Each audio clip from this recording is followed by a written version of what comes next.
Igbo mụrụ nze m ọzọ ekelela m unu. Aha m bụ Maazị Sugarman. Onye mụ na ya nọ dịka isi eme ya n'oge niile wụ lọlọ m Robota. Lọlọ ngwa kelekwa ndị Igbo ọzọ.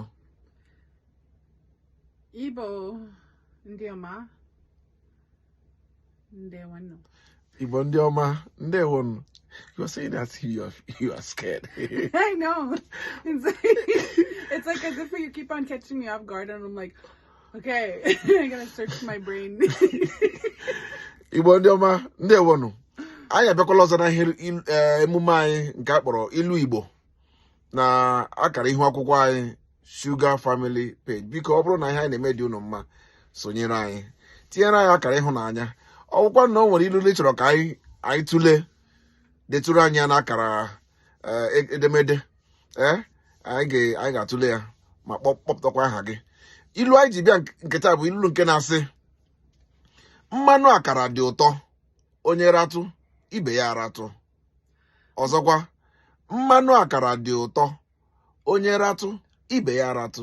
Lolo, can you try? Mmanu Akara to inyeto uroto.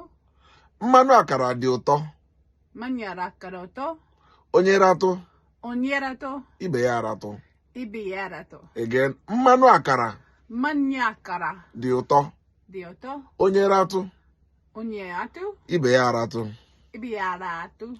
Translation: bean cake oil is sweet. One who tastes should allow others to have a taste.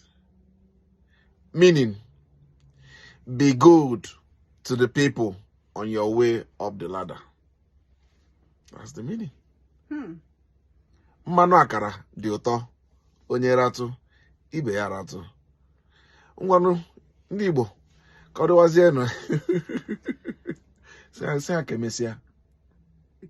Kemesia.